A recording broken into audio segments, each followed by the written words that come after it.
Olá para você que acompanha a nossa programação em todo o Brasil. Olá, seja bem-vindo ao Pix News de sábado e nessa edição você vai ver. SC Gás anuncia investimentos no sul do estado. Siderópolis deverá receber ponto de distribuição de gás natural. Programas Prodec e Proemprego devem injetar quase 6 bilhões de reais e gerar 6 mil empregos diretos em Santa Catarina. Incentivo para a produção de carros populares será em torno de 1,5 bilhão de reais, segundo anunciou o governo federal. O programa SC levado a sério continua viajando pelo estado. Nesta semana, o governador Jorginho Melo visitou a Associação dos Municípios da Foz do Rio Itajaí. Operação Corpus Christi 2023. Até a meia-noite deste domingo, a Polícia Rodoviária Federal prevê aumento do fluxo de veículos nas rodovias. Fiscalização busca evitar acidentes. Mais de 1.000 estudantes de todo o país participaram da Olimpíada Brasileira de Matemática. Mais de 90 alunos de Santa Catarina são premiados. E a semana é marcada pelas festividades de Corpus Christi e por mais uma edição da Quermesse. A Pix TV acompanhou tudo de perto, direto do Estação Quermesse. Te mostramos tudo a partir de agora. É isso mesmo, Marcelo. Essas e outras notícias a partir de agora no Pix News.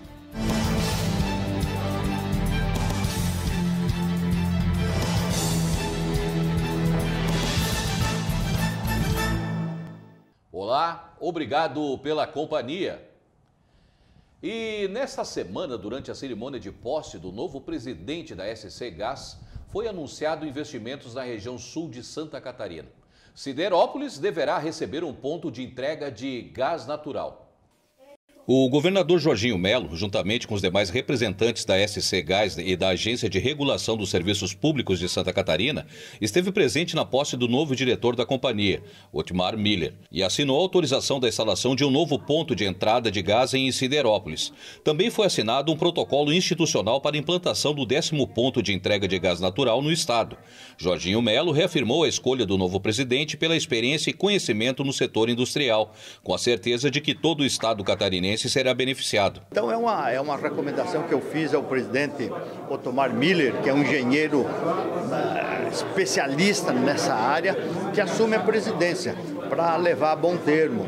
Não só ajudar o sul de Santa Catarina, mas ajudar o estado como um todo, levando as instalações, o gás que vai tanto encanado como transportado por caminhões, para que a gente possa efetivamente dar mais essa energia para o governo do estado. Otmar Miller, em discurso, destacou a importância do equilíbrio de competitividade de gás natural, onde 23 mil consumidores são atendidos no estado. E mesmo assim, as regiões do Planalto e Oeste não são atendidas. O primeiro eixo é a questão da competitividade. Como já falado, nós tínhamos dos gases mais baratos do Brasil, e isso em função de encerramento de contrato Brasil-Bolívia, crise hídrica, depois a própria guerra da Rússia contra a Ucrânia. Tudo isso deu um desequilíbrio no mercado mundial de gás e que coincidiu com a renovação dos contratos da SC Gás justo no pico dessa crise. Então acabou impondo para nós aqui custos mais elevados do que o que são praticados em outros estados que têm outra natureza de contratos. Então alguma coisa já está começando a se equilibrar, então agora em julho a gente terá uma redução no gás natural. O número ainda não é preciso, mas é superior a 10% essa redução que acontece agora, e também para o início do ano que vem deverá continuar nessa descendente do preço do gás natural. Segundo o presidente da Agência de Regulação de Serviços Públicos de Santa Catarina, a autorização dos investimentos para a expansão da distribuição de gás natural pela SC Gás vai duplicar a capacidade de fornecimento para a região sul. Na verdade, o papel da agência como reguladora, digamos assim, do contrato de concessão da SC Gás foi autorizar que esse investimento fosse executado pela SC Gás, não pela TBG, que é a Transporte Brasil Gás, né?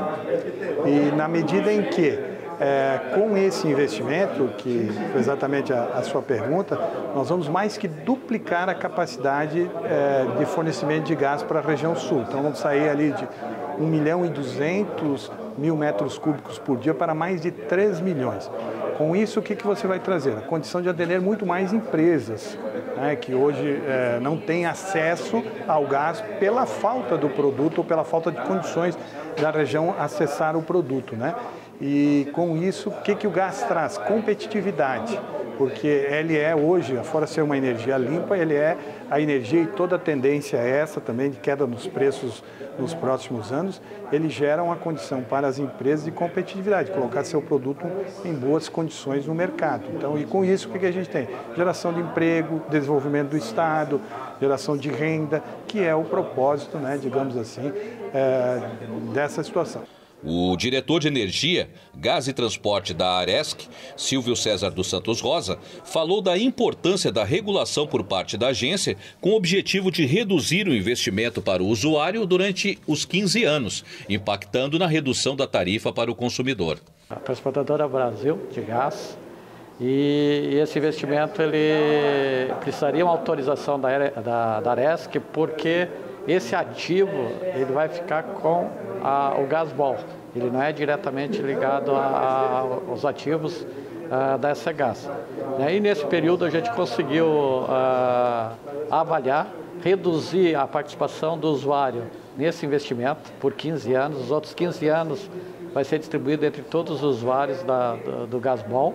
Então o papel nosso é avaliar e para dar um impacto menor na tarifa durante esses 15 anos para os usuários de Santa Catarina. O governo do estado de Santa Catarina assinou contratos do Prodec e Proemprego com mais de 5 bilhões de investimentos. Os programas incentivam o emprego e fortalecimento da indústria catarinense. Nesta segunda-feira, o governo do estado oficializou contratos com empresas catarinenses. Foram aprovados 48 projetos nos programas Prodec e Proemprego. O objetivo é investir cerca de 5,9 bilhões e gerar 5,6 mil empregos diretos e indiretos no estado a médio prazo. Estiveram presentes na solenidade os secretários Cleverson Sievert, da Fazenda, e Silvio Drevec, da Indústria, Comércio e Serviços, e reuniu representantes das empresas contempladas. Jorginho Melo enfatizou a diversidade e a importância da indústria catarinense e a responsabilidade do governo estadual em incentivar quem empreende, oferecendo condições às empresas dentro de um estado cada vez mais promissor.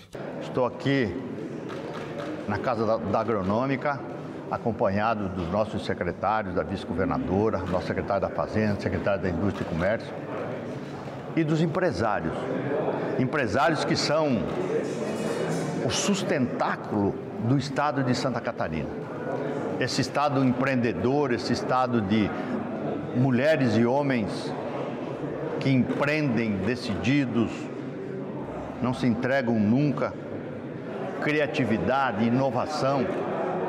Então eu tenho muito prazer em ser governador desse estado e estar presidindo esse ato, onde o governo prestigia e incentiva quem produz e quem trabalha, para gerar emprego, para gerar renda, para o crescimento da economia de Santa Catarina. Dentre os incentivos estaduais estão a expansão, insumos e maquinário para o aumento da produção industrial, oriundos da postergação do ICMS, a desoneração de impostos na aquisição de mercadorias, serviços e bens. Os acordos firmados dentro de 2 programas de incentivo demonstram uma estratégia favorável ao crescimento industrial e aos negócios de Santa Catarina.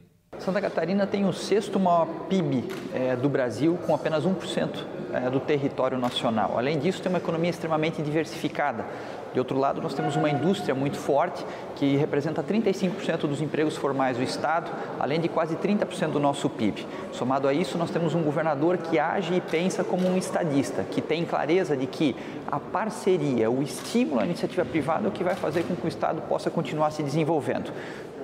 juntando todas essas informações, nós temos hoje um anúncio muito bacana, né, de mais de 6 bilhões de investimentos, mais de 5 mil empregos a serem gerados em função de concessões de benefícios do Proemprego e do Prodec para 48 projetos aqui no nosso estado. Mais uma vez, Santa Catarina indo além, formando aí uma parceria muito agradável, muito promissora, e o governador Jorginho Melo liderando todo esse processo. Na avaliação do secretário de Estado da Indústria, essa parceria do governo estadual resulta em novos postos de trabalho e um retorno de bilhões em investimentos privados para o estado, onde todos são beneficiados. Ele destacou os quase 35 anos do Prodec e o período de investimento previsto até 2030. Bom, na verdade, o Prodec é um programa que posterga o ICMS, ou seja, nós temos 4 anos, é concedido 4 anos, dos 75% que a empresa tem de ICMS, ela começa a pagar no 5º ano, tem mais 10 anos para pagar.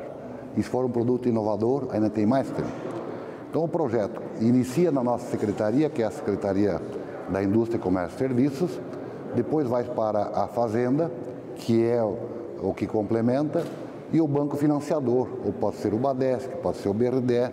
Então é um programa muito importante e ele é exclusivamente para a indústria. Hoje nós temos tanto o Prodec como o Proemprego, que além de contemplar a indústria, contempla outras atividades. Isso é um instrumento muito forte para que a empresa possa utilizar esse dinheiro para capital de giro, né? E com isso gerar mais emprego, gerar mais renda, serve para aquisição de máquinas, de equipamentos, ampliar a sua planta. Portanto, é um programa exemplar que é uma referência no Brasil, o Prodec. E nessa semana, o governo federal anunciou a distribuição de crédito para o incentivo da produção de veículos populares. Serão R$1,5 bilhão de reais aplicados. Quem acompanha o mercado de automóveis sabe quantos valores estão em alta na categoria de carros populares. Atualmente, o veículo que se encaixaria nesse perfil encontra-se na média de quase R$70 mil. Luciano trabalha no setor há 15 anos. Para ele, os populares 0 km nunca estiveram com os preços tão elevados. Hoje o popular ele ficou um carro caro, perto do que ele apresenta, né? Então o pessoal está indo muito no seminovo porque ele oferece mais em relação ao popular, que de popular hoje é o carro de entrada, né? Mas não tem o preço popular, como se tinha aí há 10 anos atrás, que tu ia lá, R$50 mil, comprava um carro zero, sei lá, com um Gol, um Voyage, enfim, né? Hoje esse carro não tem mais, né? Hoje vai tirar um popular lá, você vai pagar quase R$100 mil num carro. Então o seminovo, ele representa o número maior de vendas hoje, por quê? Porque ele oferece mais, ele consegue oferecer um pouquinho mais que o popular lá. Aurino recentemente trocou de carro e se assustou quando viu o preço de um novo. Por isso, optou em comprar um usado.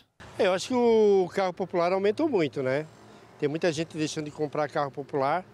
Por exemplo, um carro de baixo quilômetro, de um ano baixo, ele está muito alto o valor. Então, eu, por exemplo, fui comprar um carro agora e não deu para comprar um carro popular, entendeu? Então eu fui buscar, principalmente aqui, eu fui buscar em outro lugar, particular, porque principalmente concessionária que é muito caro, aumentou muito os valores. Mas e o consumidor sabe o motivo desse aumento? Hoje, com a tecnologia embarcada nos carros, eu acredito que o preço agregado ficou bem alto. Nós temos aí hoje na faixa de preço de carro chamado popular, na faixa de 70 a 100 mil reais, que dentro da realidade do consumidor brasileiro é um valor estratosférico, né? Tanto que a gente vê hoje a busca por carros usados na faixa aí até de 20, 30 mil é muito escasso. E são carros com 12, 13 anos de uso, né? Então, realmente, o carro zero popular, eu acho que hoje ele deixou de existir. Os motivos são vários, desde o aumento no preço de peças, como a falta de ofertas de carros populares. Pois para as montadoras, a produção de carros dessa categoria nem sempre se torna tão vantajosa quanto a fabricação de carros com mais recursos e com valor agregado maior. Assim, a oferta por veículos chamados de populares diminui. O carro de entrada é que faz girar o movimento do mercado. E as montadoras optaram por fabricar e comercializar os veículos que são mais sofisticados, que na realidade são os carros que dão melhor margem para eles. Em sendo assim, esses carros dão uma melhor margem, mas na realidade eles são muito caros, porque os carros mais sofisticados, eles têm um kit multimídia diferenciado, uma série de ferramentas, de gadgets que a gente chama, né? Uma série de coisas que tem dentro do carro, né? Que na realidade o consumidor adoraria ter, mas não tem necessariamente o bolso para pagar essas oportunidades, essas features que aparecem dentro dos carros. De entrada, esse carro ele vem completo, que seria o ar-condicionado, a direção, os vidros elétricos e a trava, mas ele não te oferece um vidro traseiro elétrico, muitos não oferecem uma mídia, um espelho elétrico, então isso já muda a categoria um pouquinho mais adiante, né? Então popular chama-se de entrada mesmo, né? Que é isso aí. Os carros populares são geralmente procurados pela classe média baixa. Para essa economista, quando se fala em poder de compra sobre esses produtos, é importante que se faça a comparação com outros países. Por exemplo, quantos salários no Brasil o cidadão precisa desembolsar para comprar um carro? E alguém na Alemanha vai utilizar quanto para comprar do mesmo? Segundo ela, nos últimos anos, essa diferença tem diminuído. Se comparado com alguns anos, o nosso poder aquisitivo até melhorou. O que eu identifico muitas vezes que acontece no Brasil? Muitas vezes a gente acha que tudo é atribuído à inflação. Por causa da inflação nós perdemos poder de compra. Sim, a inflação corrói poder de compra, porém também existem ajustes que são feitos ao longo do tempo em relação ao salário mínimo. E trazendo o salário mínimo e pensando aí, colocando em perspectiva, nossa, Laura, mas como que anteriormente a gente já teve períodos piores e agora eu tenho a sensação de que eu não consigo fazer tudo? Eu vejo que é porque o desenvolvimento e o crescimento da indústria, ele acaba ofertando muitas opções ao consumidor. Para o governo federal, a solução para esse problema virá com a aplicação de créditos a fábricas. Com a promessa, isso servirá de incentivo para que as montadoras passem a produzir os veículos com perfil e preço popular. A princípio, quando as discussões começaram, os aditivos seriam apenas para os carros, mas o anúncio feito nessa segunda inclui também ônibus e caminhões. O governo pretende aplicar R$1,5 bilhão nesse projeto, que virá com a retomada dos impostos recolhidos sobre o diesel, como o PIS e COFINS. Os descontos para os carros deverão variar de R$2 a R$8.000, o que vai depender de alguns critérios formados pelo governo. Então foram 3 os critérios. O critério social, o carro de acesso, o carro mais barato, R$69 mil, ele tem um desconto maior. O segundo critério é ambiental. O carro que emite menos gases de efeito estufa, que é menos poluente, tem melhor eficiência energética, tem um desconto maior. E, finalmente, densidade industrial. O desconto mínimo, 1,6%. Veículos até R$120 mil. O desconto máximo cresceu, 11,6%. Quanto aos ônibus e caminhões, o processo é diferente. A redução pode ser de pouco mais de R$33 mil até quase R$100 mil. No entanto, deve ser retirado um desses veículos pesados com mais de 20 anos de uso. O menor crédito para o caminhãozinho pequeno ou o micro-ônibus, R$33.600. Mas tem que apresentar um com mais de 20 anos, licenciado, que foi retirado para reciclagem. E o maior crédito, R$99.400 para o caminhão grande ou o ônibus maior. A ideia do governo é que o programa seja provisório, pelo menos até que os juros abaixem. No entanto, a relação juros altos e compra de veículos pode não ser a solução para a retomada do setor, que atualmente encontra-se 50% paralisada. Em geral, o consumidor olha a parcela quando ele vai fazer um financiamento. Então, se a parcela coube no bolso, ele fecha negócio, ele não faz a conta do quanto ele vai pagar no final. Mas quando a gente tem um patamar de juros mais altos, a gente traz outros problemas além do encarecimento dos financiamentos, que é a insegurança por parte das empresas. Boa parte das empresas, elas trabalham de forma alavancada, ou seja, elas têm boa parte ali do seu balanço está composto por dívidas, e essas dívidas se tornam muito altas ao passo que a taxa de juros está muito alta. Dessa forma, elas estão em maus lençóis, e assim como também é mais difícil para elas atrair um novo investidor, e isso traz uma insegurança como um todo até na empregabilidade daqueles funcionários. Então, eu diria também que talvez ainda existe um sentimento de insegurança em relação à previsibilidade de ter um emprego, de ter uma renda, porque o que faz uma pessoa fechar um financiamento, fechar uma dívida, é quando ela tem uma segurança de que ela vai conseguir pagar aquela parcela. Muito mais do que ela vê ali o montante que ela está pagando, muito embora deveria ver. Deputados catarinenses estão percorrendo o estado na busca de discutir com a comunidade a segurança nas escolas. O CONSEG, Comitê de Operações Integradas de Segurança Escolar, realizou na sexta-feira em Chapecó uma audiência pública regional com o objetivo de ouvir as sugestões da população para melhorar a segurança das unidades de ensino.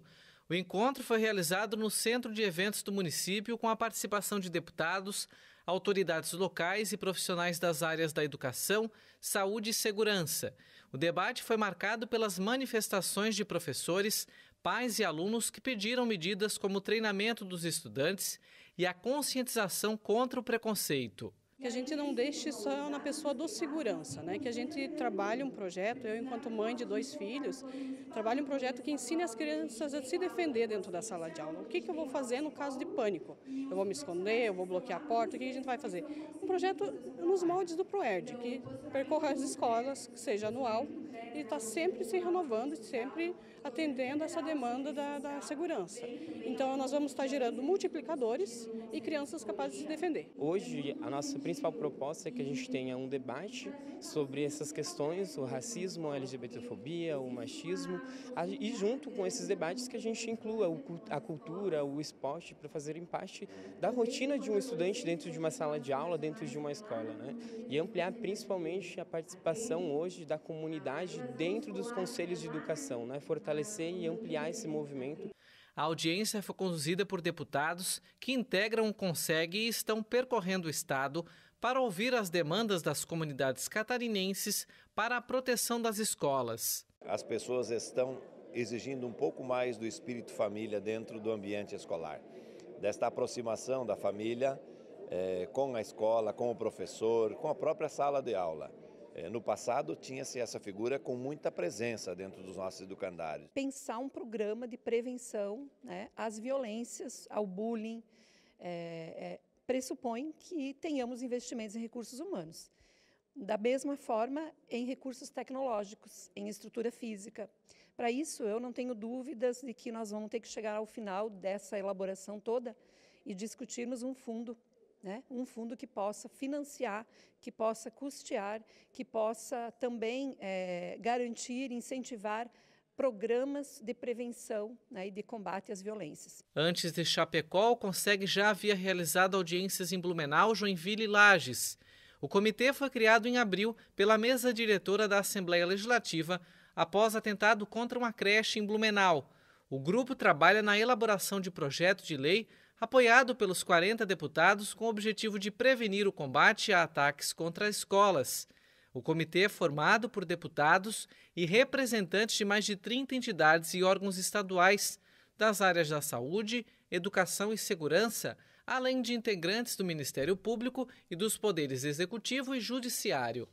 E a semana foi marcada pelas celebrações de Corpus Christi.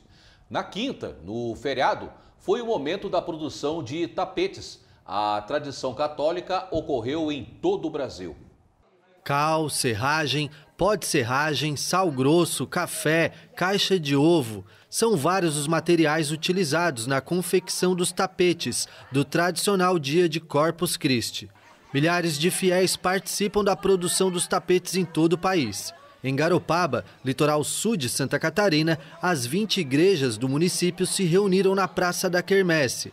A tradição, que para os católicos celebra a presença de Jesus Cristo no pão e no vinho, também serve para unir a comunidade, que chega cedo para deixar tudo preparado para a hora da procissão.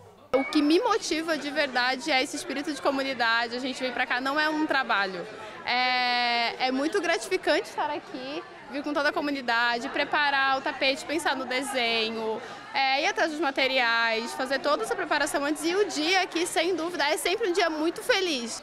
Só uma das coisas que marcam, né? O Corpo Christi. Se todo cristão soubesse o quanto é valoroso a gente estar aqui, vinha todos os anos. E o que mais me motivou esse ano, além de eu ser coordenador lá do bairro, é ter uma comunidade que tudo que a gente imagina, a comunidade pega junto. Para nós é uma alegria muito grande vir aqui prestigiar um evento religioso, o qual existe a tradição que vem dos nossos pais e principalmente, né, a nossa espiritualidade como cristão. A liturgia nos fala que é o encontro de Cristo. Cristo vem ao nosso encontro. Então, nada mais feliz e agradável eu vir com a minha família, com a minha esposa, meus filhos e meus irmãos de comunidade participar do encontro de Cristo através do corpo de Cristo. As comunidades religiosas de cada bairro preparam uma parte do tapete. Mas quem tem disposição e quer participar, sempre é bem-vindo. Afinal, o momento também serve para agregar os fiéis. Eu não sou de comunidade nenhuma, eu sou católica, então sempre tive muita vontade de participar da confecção dos tapetes e eu sabia que amigos meus estariam aqui na confecção esse ano.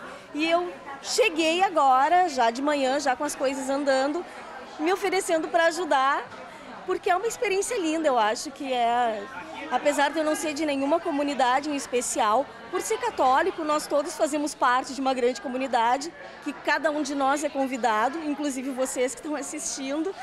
E aqui vai ser o caminho onde vai passar o corpo de Nosso Senhor Eucarístico, que é uma festa linda da igreja, o motivo desse feriado é uma festa eucarística.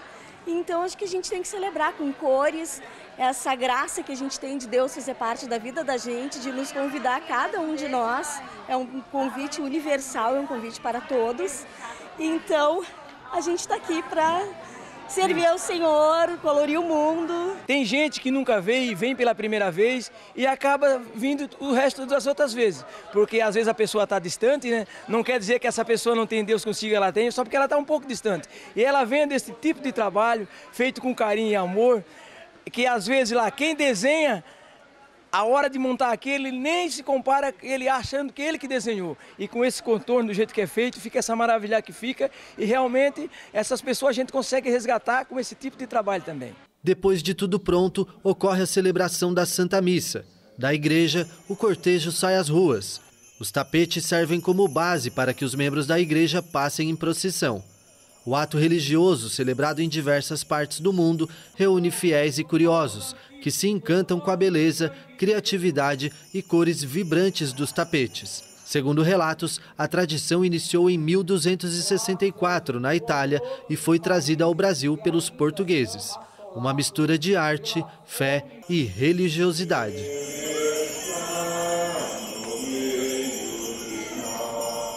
Eu acredito muito no testemunho de vida, porque todos nós cristãos somos defensores da palavra.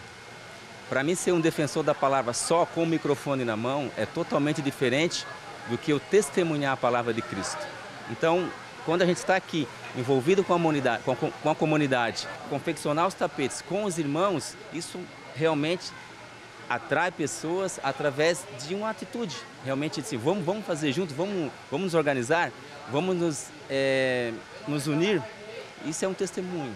Então eu acredito muito nisso, que quando você testemunha através de ações e atitudes, você pode trazer aquela pessoa que está afastada de Deus. E falando em Corpus Christi, a operação da Polícia Rodoviária Federal segue até a meia-noite desse domingo. É esperado aumento no fluxo de veículos nas rodovias federais, fato que pode contribuir para a ocorrência de acidentes. O objetivo da operação é prevenir condutas que aumentem o risco de colisões, como ultrapassagens indevidas, excesso de velocidade e o consumo de álcool. A previsão de maior movimentação no trânsito é no retorno do feriadão, no domingo, entre as 4 da tarde e as 10 da noite. Agentes no período de folga e policiais que atuam em funções administrativas serão convocados para ampliar o efetivo e ajudar na fiscalização. Os trechos que trazem maior preocupação para a PRF são nas BRs 282 e 116, em Lages, devido à Festa do Pinhão, que atrai milhares de pessoas para a Serra. No feriadão do ano passado, a PRF registrou 97 acidentes nas rodovias federais catarinenses, onde 101 pessoas ficaram feridas e 4 morreram no local do acidente. É recomendado que antes de pegar a estrada, o motorista siga algumas orientações de segurança. Motorista, faça um planejamento da viagem, prevendo pontos de parada. Procure descansar e colocar o sono em dia. Não esqueça do cinto de segurança e também da cadeirinha para as crianças. Respeite a sinalização e os limites de velocidade para cada trecho. Ultrapasse somente em locais permitidos e com a certeza da segurança da manobra. Nos trechos em obras, o motorista deve redobrar a atenção. Se não possuir CNH ou ainda se fez uso de bebida alcoólica, não dirija. Nesses casos, utilize transportes alternativos, como os carros de aplicativos, ônibus ou táxis. E circula na imprensa essa semana a informação de que tem um pedido do Partido dos Trabalhadores no Ministério das Comunicações para ter um canal de TV aberta e uma rádio própria. Que novidade é essa agora, ô Tiago? Pois é, mais essa, né? A gente quando acha que já viu tudo, vem mais essa notícia. Partido político integrando, colocando um KNAI aí no seu CNPJ para operar rádio e TV. É isso mesmo, Marcelo, essa novidade que não apresenta nenhuma ilegalidade. Afinal, a legislação brasileira não proíbe que partidos políticos operem esse tipo de atividade, embora não seja essa a finalidade, né, como eu falei, a atividade fim das agremiações partidárias. A outorga é de responsabilidade do presidente da República e, nesse momento, quem está lá de plantão é Lula, em seu terceiro mandato após manobra do Supremo, que removeu as condenações do petista por envolvimento em esquema de corrupção. Atualmente, há 49 canais vagos em todo o país. Portanto, o que não vai faltar é espectro, né, para que Lula libere a obtenção dos sinais. O Partido Novo entrou com uma ação no Supremo Tribunal Federal contra esse novo possível canal, a TV-PT. O partido alega que é preciso criar o canal para ampliar a prestação de contas e incentivar a participação política. As outras siglas não se manifestaram, por enquanto é silêncio. Certamente muitas vão reivindicar esse direito e aí o brasileiro que aguente a já desgastante programação da TV aberta, que pode intercalar entre os excessos de cultos e programação religiosa e televendas, com agora a doutrinação partidária ao vivo e a cores e ainda em digital. Esperamos que isso não seja privilégio, mas é claro e evidente que o PT está se aproveitando do momento para se perpetuar mais uma vez no Planalto. E se eles querem, pode crer que terão. É que contra eles não tem ninguém, a não ser as nossas críticas e mais nada. Aliás, Paulo Pimenta, gaúcho, ministro da Secretaria de Comunicação Social, esteve recentemente em Salvador, liderando uma parceria com a TVE da Bahia na ampliação do sinal da TV pública naquele estado em 116 novos municípios.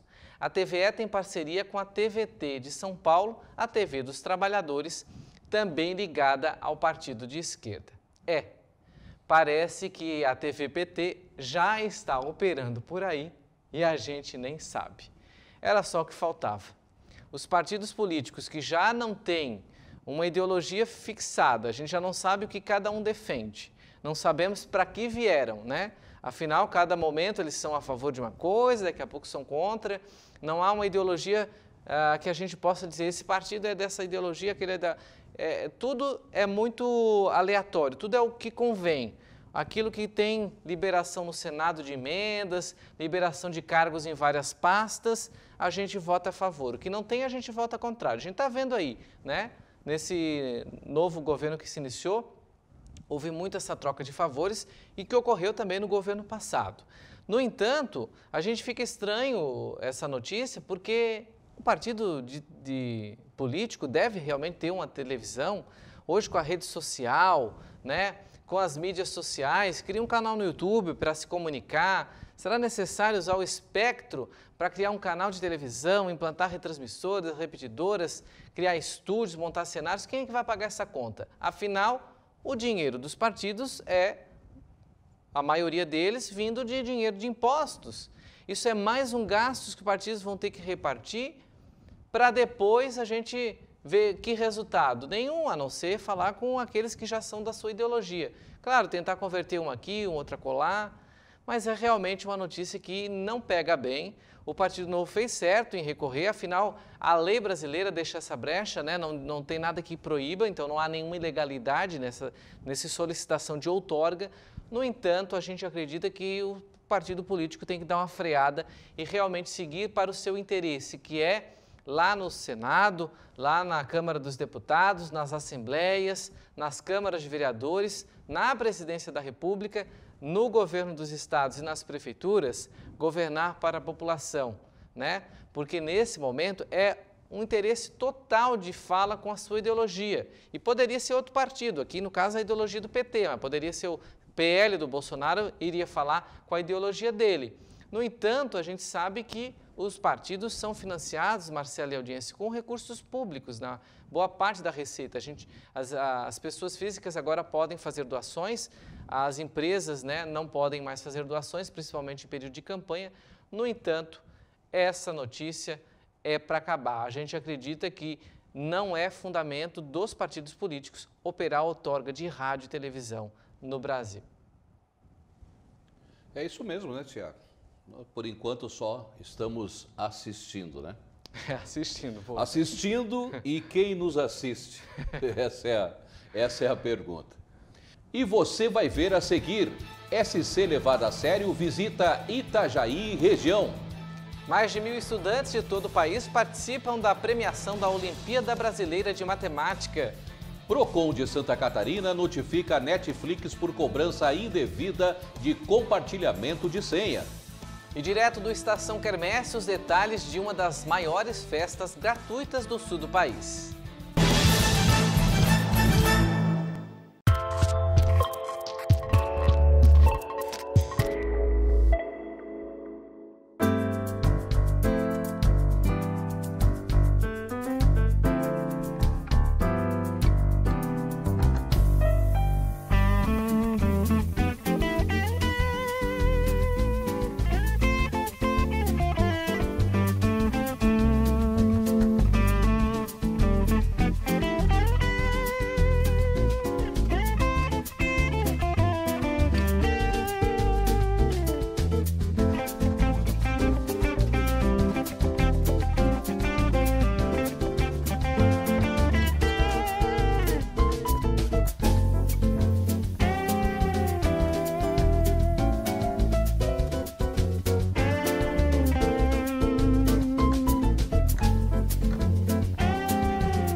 Somos emoção e razão.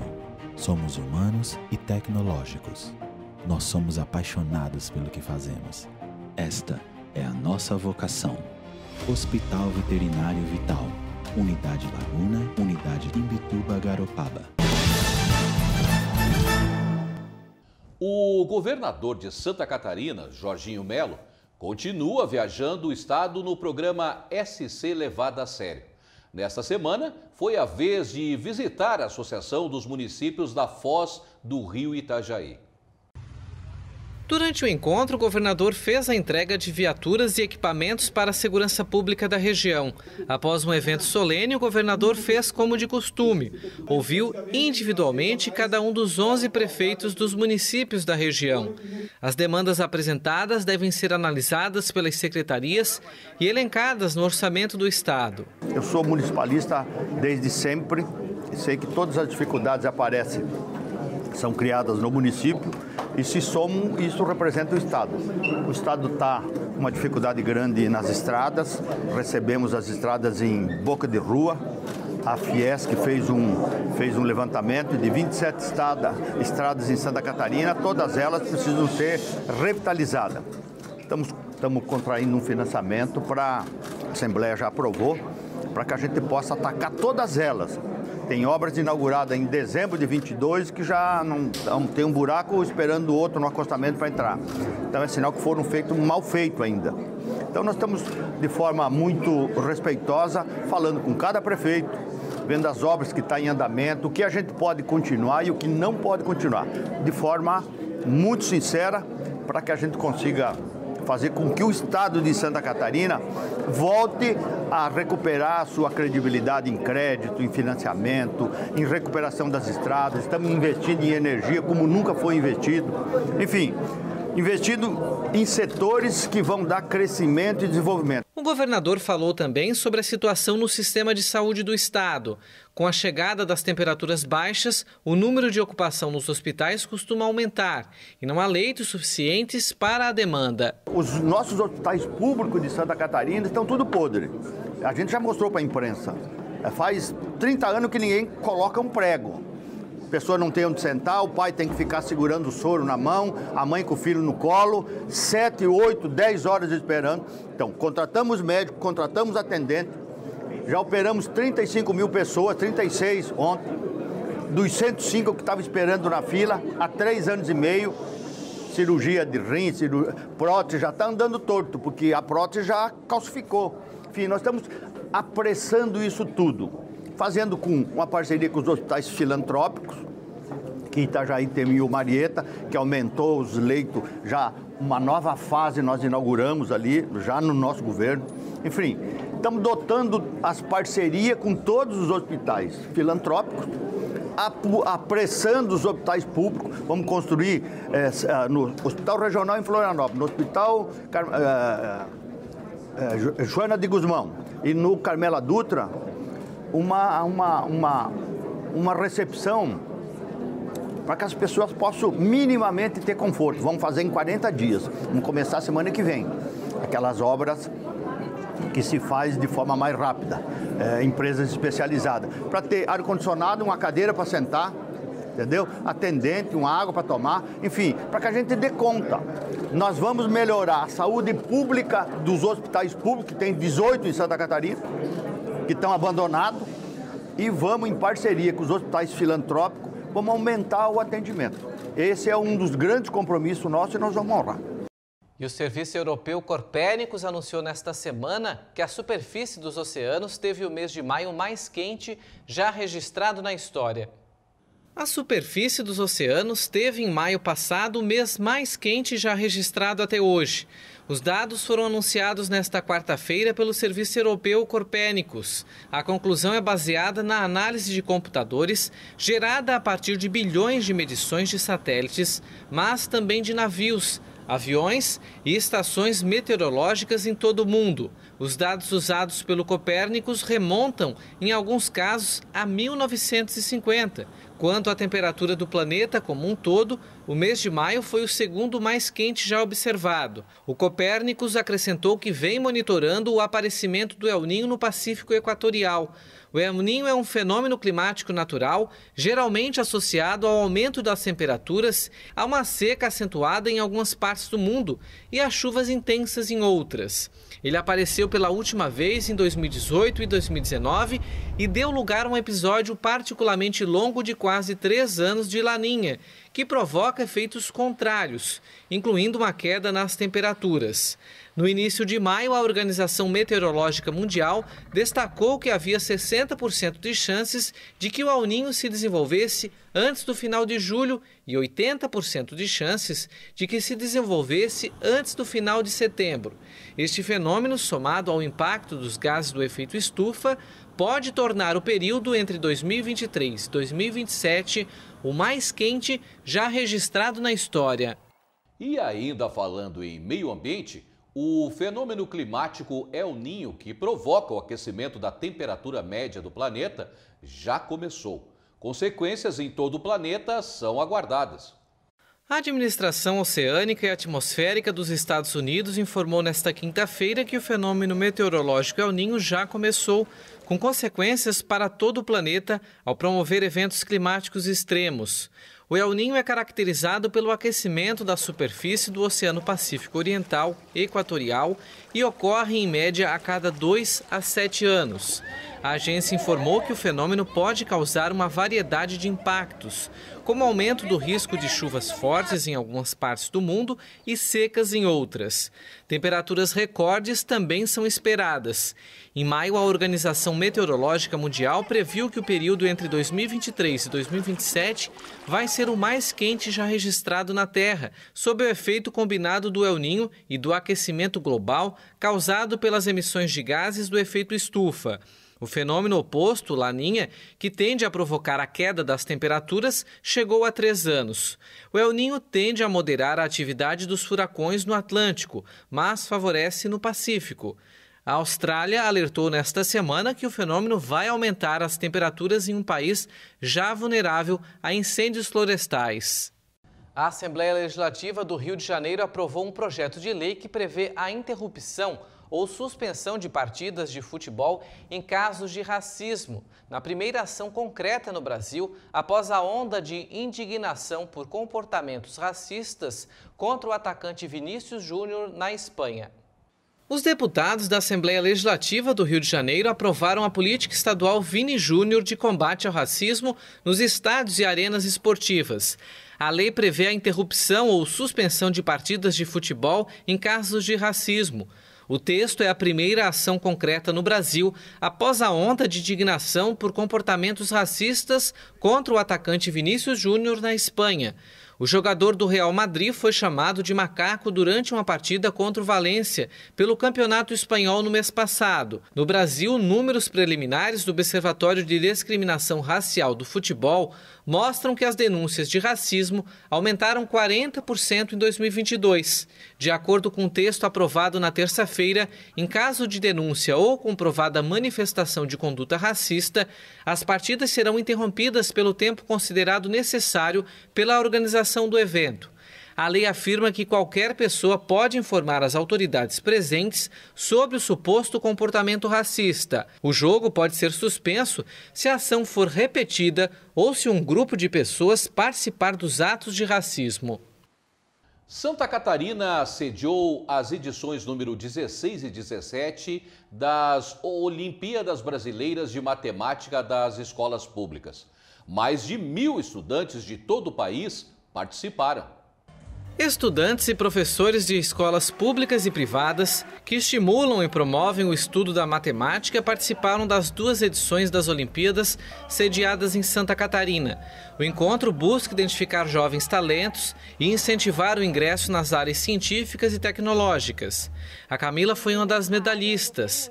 Essa é a 2ª vez que ela é premiada, uma conquista que inspira. O MEP me apresentou um caminho e nessa área eu gostei muito e eu pretendo seguir como professora nessa área, porque eu acho que tudo que eu sou hoje é devido aos meus professores e por isso eu pretendo repassar o mesmo que eu aprendi. 1.089 alunos foram premiados. O encontro também homenageou professores, escolas e personalidades que contribuem para a OBMEP, que reuniu mais de 36 milhões de alunos nas seletivas municipais. São habilidades, como você mencionou, que muitas vezes acabam ficando esquecidas, né? E a gente precisa incentivar cada vez mais. Estamos muito felizes de Santa Catarina ser sede, principalmente de uma Olimpíada que faz com que, independente da rede ser estadual, municipal ou privada, é a equidade de todos os estudantes. A ministra da Ciência e Tecnologia e o ministro da Educação estiveram na premiação e falaram da importância das Olimpíadas na formação dos estudantes.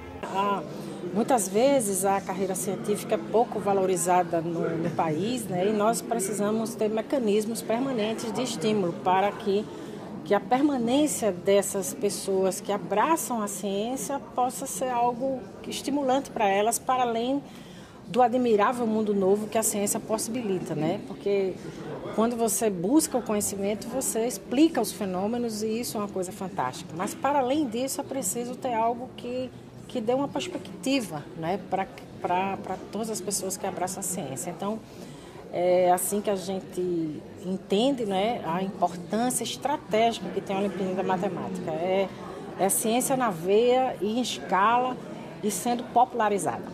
A gente fica até emocionado em ver reunido 1.089 jovens, crianças e jovens. As Olimpíadas eram da 6ª série do ensino fundamental até o ensino médio. Hoje, recebendo sua medalha de ouro. As Olimpíadas envolvem 18 milhões de jovens, de uma forma de estimular o raciocínio lógico, gostar da matemática, até porque a matemática está presente em tudo que nós fazemos na vida. E hoje, com o mundo evoluído, a tecnologia, a inteligência artificial, é cada vez mais importante o uso da matemática. E o orgulho de ver essa meninada recebendo essa medalha, sendo homenageada, pessoas do Brasil inteiro, conhecer Florianópolis, tem pessoas aqui que nunca saíram dos seus estados, né? Portanto, é uma experiência importante. E o órgão de defesa do consumidor de Santa Catarina abriu processo administrativo cautelar a fim de apurar as mudanças contratuais da empresa Netflix. Na semana passada, PROCONs de outros estados instauraram procedimentos similares e a Secretaria Nacional do Consumidor pode ser acionada, pois o tema está tendo repercussão entre os consumidores em todo o país. O procedimento contra a empresa foi instaurado por conta do descumprimento da oferta e a cobrança adicional para o compartilhamento de senhas, no valor de R$ 12,90 por usuário. Então, ontem eu instaurei, por ofício, medida cautelar que foi imediatamente cumprida, tá? E após essa instauração, já tivemos a decisão administrativa cautelar, que vem exatamente garantir que o consumidor que tem este serviço, primeiro, que ele permaneça com essas telas, né, dos termos que ali estão na própria plataforma. E que o consumidor que se sentir lesado, prejudicado com essas novas informações da Netflix, se dirija ao seu órgão de proteção e defesa do consumidor no seu município, ou ligue para o telefone 151 do PROCON estadual, ou quem é da Grande Florianópolis pode se dirigir aqui na Rua Trajano 81, que será atendido e nós abriremos sim a reclamação. Na semana passada, o PROCON encaminhou questionamentos para a empresa de streaming e não obteve respostas. Foi repercussão nacional, a partir de que a fornecedora Netflix informou os consumidores, ou iria informar os consumidores, das mudanças bruscas nos termos de compartilhamento de telas, e nós, por bem, adotamos já na segunda-feira, dia 29, uma medida para notificar com pedido de informações à Netflix. Demos um prazo de 48 horas, que é um prazo razoável para ela trazer-nos informações e assim a gente ter mais convicção de que medidas tomar ou não frente ao que ela estava anunciando e que a própria imprensa estava divulgando. Segundo o PROCON catarinense, a medida cautelar foi protocolada para garantir que o cliente permaneça com compartilhamento de senhas e telas sem cobranças adicionais. Pode virar uma multa, pode e deve, tá? E nós estamos determinando que as regras anteriores sejam preservadas para o consumidor de Santa Catarina, para que use o streaming conforme está naquele termo de contratação da Netflix. De acordo com a decisão cautelar, assim que a empresa for notificada, caberá a aplicação de multa no valor de R$ 500 por cada reclamação aberta no órgão. A medida cautelar foi encaminhada via SEDEX nesta terça-feira para a sede da empresa que fica em São Paulo. A multa estipulada é por infração aberta no PROCON, no valor de R$ 500 a ser revertido para o Fundo de Recuperação de Bem Lesado do Ministério Público do Estado. A plataforma francesa de streaming de música Deezer anunciou uma ferramenta para identificar clonagem de vozes com inteligência artificial. A plataforma de música Deezer apresentou nesta terça-feira uma ferramenta tecnológica que vai permitir identificar as músicas que clonam vozes de cantores utilizando inteligência artificial. Em comunicado, o diretor da empresa afirmou que o objetivo é eliminar o conteúdo ilegal e fraudulento, além de aumentar a transparência e desenvolver um novo sistema de remuneração pelo qual artistas profissionais sejam recompensados pela criação de conteúdo. O sistema vai servir principalmente para detectar músicas que usam vozes sintéticas de artistas existentes. A inteligência artificial fez uma entrada relâmpago na indústria da música e no mundo da arte em geral. Em meados de fevereiro, o DJ francês David Guetta anunciou que usou a ferramenta para reproduzir uma voz semelhante à do rapper Eminem em um show. Ele afirmou que não iria comercializar a música, mas que tinha intenção de abrir um debate. De acordo com a Deezer, mais de 100 mil músicas ou criações musicais entram na plataforma todos os dias. O diretor da plataforma explicou que a inteligência artificial pode ser usada para criar novos conteúdos incríveis, mas que é necessário garantir que seja feito com responsabilidade. E a gigante Apple apresentou os seus primeiros óculos de realidade mista, virtual e aumentada, chamado Vision Pro, um campo em que se esperava a entrada da fabricante do iPhone há anos e que atualmente é dominado pela Meta, a dona do Facebook. O novo dispositivo começará a ser vendido por $3.500 nos Estados Unidos no início do ano que vem. Esse valor equivale a mais de R$17 mil. O Vision Pro foi apresentado na Conferência Anual de Desenvolvedores da Apple em Cupertino, Califórnia. Assim como o Mac nos apresentou a computação pessoal e o iPhone nos apresentou a computação móvel, o Apple Vision Pro nos apresentará a computação espacial. Isso marca o início de uma jornada que trará uma nova dimensão à poderosa tecnologia pessoal. Segundo a companhia, os usuários poderão mergulhar em paisagens meditativas, vídeos pessoais, jogos, videoconferências e escolher o nível de imersão através de um botão que permite ajustar a tela de realidade aumentada, quando ocorre a sobreposição de elementos virtuais sobre a realidade para a realidade virtual, que é a imersão total. Os usuários controlarão os aplicativos e as telas virtuais com os movimentos oculares, gestos com as mãos e comandos de voz. Os diretores da Apple insistiram no uso potencial do dispositivo para o trabalho, a comunicação e o entretenimento, incluindo uma parceria com a Disney. Atualmente, a realidade virtual é dominada pela Meta. Os óculos da marca Quest representavam mais de 80% do mercado no final de 2022, de acordo com a Counterpoint. A Organização para a Cooperação e o Desenvolvimento Econômico revisou e anunciou nesta semana um leve aumento das previsões de crescimento mundial para 2023, mas advertiu que a economia ainda tem um longo caminho para a recuperação, apesar da pausa na inflação e da recuperação na economia chinesa. A Organização para a Cooperação e Desenvolvimento Econômico, a OCDE, elevou as previsões de crescimento mundial, mas a entidade alerta para os novos riscos, destacando que a economia ainda tem um longo caminho para a recuperação. Claire Lombardelli, economista-chefe da organização, disse que será uma recuperação no horizonte, mas ainda há muito trabalho a ser feito para superar os choques do passado. O crescimento da economia mundial este ano será de 2,7%, uma leve alta na comparação com a previsão de 2,6% anunciada em março pela OCDE. A previsão para 2024 permanece a mesma, em 2,9%, de acordo com o relatório publicado pela organização. A economia é beneficiada por uma pausa na inflação, que registrou níveis recordes no ano passado com o aumento dos preços da energia e dos alimentos, consequência da guerra na Ucrânia. Isso significa que os bancos centrais podem limitar os aumentos das taxas de juros, o que é um bom presságio para o acesso ao crédito das famílias e das empresas, para o consumo e, portanto, para o crescimento. O presidente Lula superou o ex-presidente Jair Bolsonaro e Michel Temer na utilização de helicópteros para se deslocar de dentro do Distrito Federal. Distância de no máximo 20 quilômetros.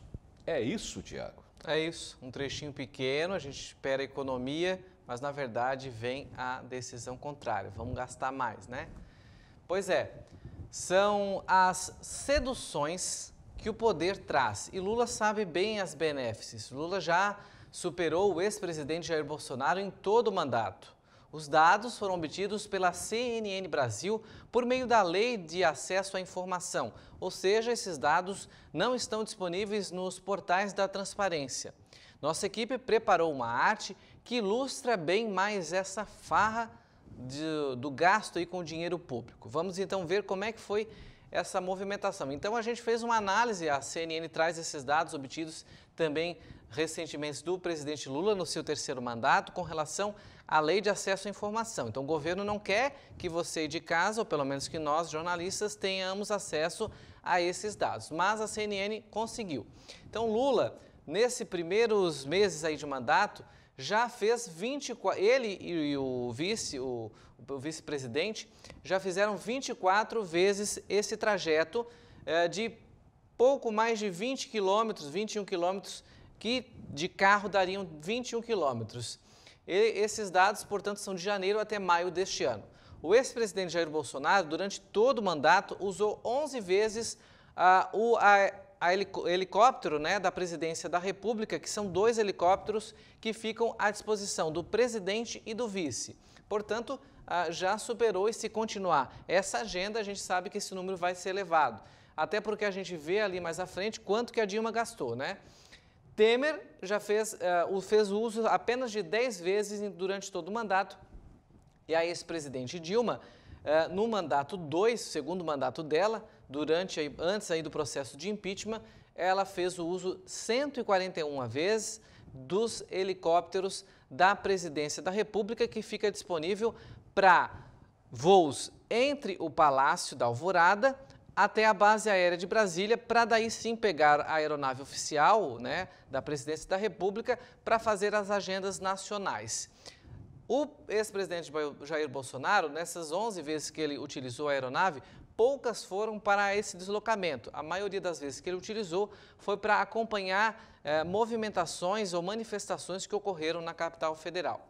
Esse trajeto, dessas 24 vezes que Lula e o vice-presidente Alckmin fizeram, 21 quilômetros de distância que daria de carro, se for de carro, dá um tempo aí mais ou menos médio de 20 a 25 minutos. No entanto, de helicóptero reduz para 5 minutos o tempo médio. Mas a gente sabe que o presidente vai bem mais rápido que isso, porque é uma comitiva abatedouros ao longo da viagem, né? E não é apenas um carro, simplesmente o carro presidencial que faz essa locomoção, esse trajeto do Palácio da Alvorada até a base aérea, para dali sim pegar o avião presidencial para fazer as agendas Brasil afora ou até mesmo internacionalmente. A fonte, portanto, da CNN Brasil, obtida por meio da Lei de Acesso à Informação. Na segunda arte, a gente tem custos, né, dessa diferença. Então, também é um dado que está sob sigilo. A presidência não informou a reportagem da CNN, mas o cálculo de estimativa de consumo é o seguinte. Aqui a gente tem o valor estimado com o helicóptero. Então, se for sobrevoar com o helicóptero, o voo daria em média de R$6,4 mil. Essa é uma média, uma estimativa de gasto de combustível para uma dessa decolagem, pouso e decolagem, né? E o valor estimado de carro, R$3 mil. Ah, mas isso tudo? Sim, porque não é apenas um carro, é uma comitiva que vai junto com o presidente, né, para fazer esse trajeto. Então a gente vê que realmente é um uso excessivo, né, do dinheiro público. Esses valores aí são valores que são estimados, porque a Presidência da República não divulgou as informações do custo efetivo que tem. Então, se não querem que esses dados sejam divulgados, a imprensa faz esse papel de trazer a informação para a população de o que eles estão fazendo com o nosso dinheiro. E esses dados mostram os benefícios, né, que eles têm. E Lula esbanja, eles estão bem distantes, portanto, da realidade brasileira. Esse custo que a gente viu aqui na arte, né, R$6,4 mil para um trajeto do Palácio da Alvorada para a base aérea não é brincadeira, né? 20 minutinhos ao custo de R$5.000 é muita grana. Portanto, aí, Marcelo e audiência, informações obtidas com exclusividade pela CNN Brasil, a gente repercute aqui, né? Toda a imprensa nacional trouxe esses dados. E o que soa estranho, né? Um governo que pregou a transparência, né? Falavam muito quando o Bolsonaro disse lá que ia colocar os dados dele 100 anos de sigilo, né? Mas agora está acontecendo igual. Estão colocando várias informações de sigilo. A CNN de olho, obviamente, eles estão lá no cercadinho, né, do Palácio da Alvorada diariamente. Certamente viram uma movimentação muito estranha de aeronaves durante esses últimos meses na estadia do presidente Lula e da primeira-dama Janja.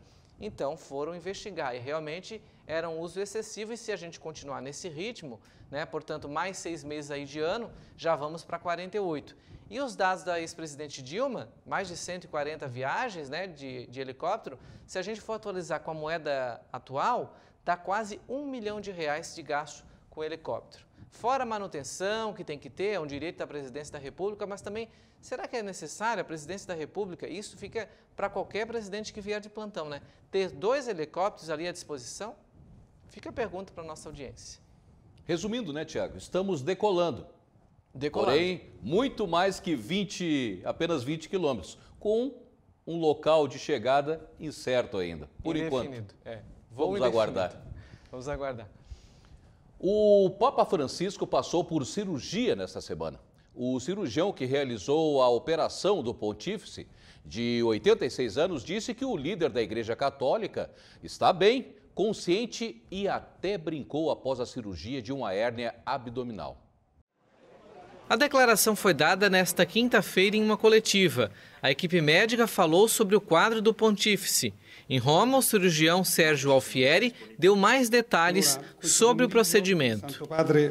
Esta tarde, no Hospital Gemelli, o Santo Padre foi submetido a uma cirurgia programada para uma hérnia abdominal em correspondência com as cicatrizes das cirurgias anteriores dos últimos anos. Mais cedo, a Santa Sé afirmou que a cirurgia foi necessária devido ao agravamento dos sintomas apresentados pelo argentino de 86 anos. A cirurgia e a anestesia ocorreram sem complicações. O Santo Padre reagiu bem tanto à cirurgia quanto à anestesia.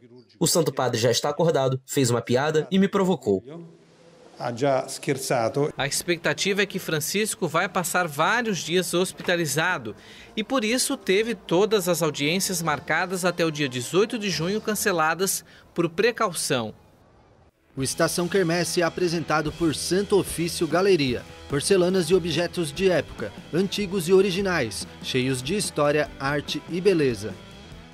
E a semana está sendo marcada pela Quermesse, uma das maiores festas do litoral sul-catarinense. Sediada em Garopaba, a festa reúne cultura, tradição e boa gastronomia. A Pix TV marcou presença em mais um Estação Quermesse durante os 5 dias de festa. A festa, que está na 23ª edição, começou na quarta-feira e segue até domingo. O maior evento gastronômico e cultural da cidade de Garopaba, no litoral sul catarinense, conta com shows nacionais e muita comida boa. As entidades estão com boas expectativas para as vendas deste ano. Esse ano são 5 dias, né? O ano passado foram 4 e a gente vendeu super bem, faltou canjica. Então esse ano nós se preparamos para vender mais, temos preparada. E muita gente curtiu os primeiros dias de evento. A festa teve origem na Igreja Católica e ocorre durante a semana de Corpus Christi. Na quarta, o público e os comerciantes estavam ansiosos e já nas primeiras horas a praça ficou praticamente lotada. Ao redor do palco, as tendas de comida e bebidas ficaram movimentadas quase que a noite toda. Todos esperando a grande atração da noite, aproveitando as barracas de comida e bebida. Aqui nós estamos tudo em família, tá? E realmente a batatinha está muito boa, para quem toma cerveja está bem geladinha, refri também tá bom, tá tudo bom, tá maravilhoso. Curti esse evento top aí da Garopaba, né? Quentão tradicional, né, para festa de junho, né? Apesar que não tá tão frio assim, né? Mas vamos começar pelo quentão para aquecer, botar a ferver mesmo essa festa. A Quermesse de Garopaba movimenta toda a cidade. Dias antes do começo do evento, os comerciantes trabalharam em dobro para oferecer o melhor ao público.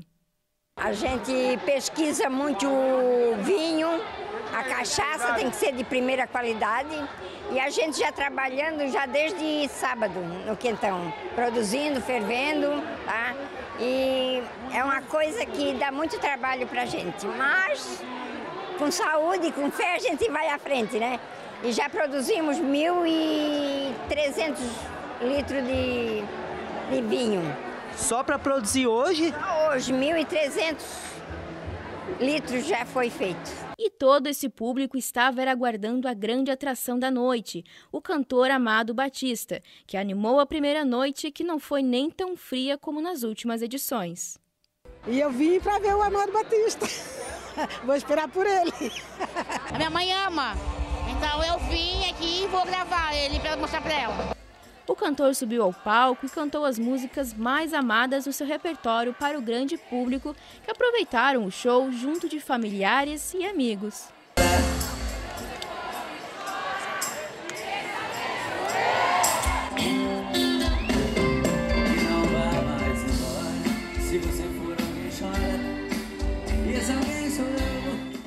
O Estação Quermesse conta com o apoio de TMW Telecom, internet fibra ótica e TV por assinatura. Garopaba Med, do diagnóstico ao tratamento, todas as soluções em um só lugar. Mel Garden Floricultura. TMW Pix, TV ao vivo e streaming em uma única assinatura. Acesse já tmwpix.com e experimente grátis por 7 dias. E nesta segunda, 12 de junho, é Dia dos Namorados. A data, além de reforçar os laços de amor, tem incremento importante na economia do país, principalmente ao comércio. O amor está no ar.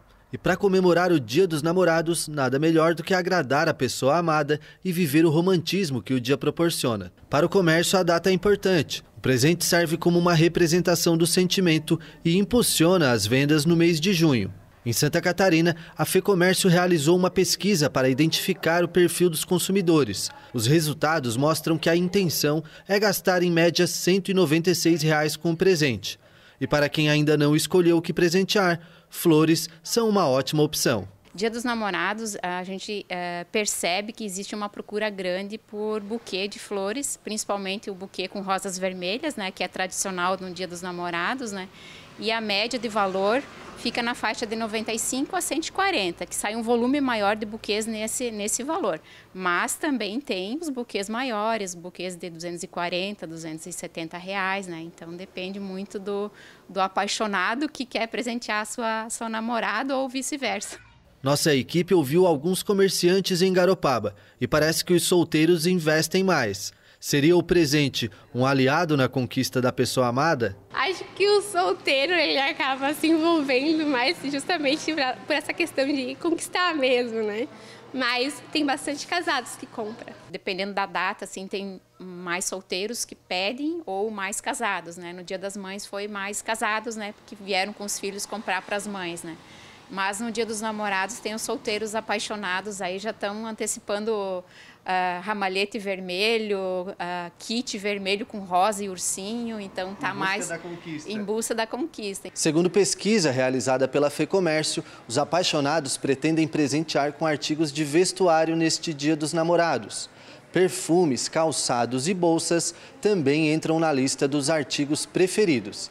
A pesquisa, que é realizada há mais de uma década, revela ainda que neste ano, 48% dos entrevistados pretende ir a um restaurante durante a data para comemorar, maior percentual de toda a série histórica. O Robson gerencia um restaurante em Garopaba. Ele está em busca de flores para decorar o ambiente e receber os casais. Como neste ano a data cai numa segunda-feira, ele decidiu antecipar a comemoração e realizar uma programação especial também no domingo. Deixamos meio que para a última hora, mas faz parte, porque é bastante coisa que a gente tem para preparar para essa data, né? E estamos aqui na floricultura correndo atrás de fazer o melhor aí para os nossos clientes que vão estar lá, tanto no domingo, que nós vamos fazer 2 datas, porque caiu o Dia dos Namorados na segunda-feira, então nós estamos preparando 2 datas especiais, no domingo e na segunda.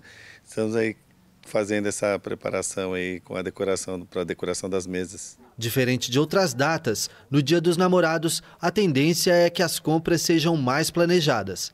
Além de fazer a pesquisa dos preços, os consumidores costumam realizar a maior parte das compras durante a semana que antecede a data comemorativa. Mas sempre tem quem deixa para a última hora. Eu estou planejando. Hoje eu estou dando uma passeada para dar uma olhada, uma pesquisada, porque eu ainda estou em dúvida do que eu vou dar de presente, mas ainda não comprei nada. Talvez fique para cima da hora. E essa edição do Pix News fica por aqui. A gente se vê na segunda-feira, às 8 da noite, ao vivo. Obrigado pela companhia e um excelente final de semana.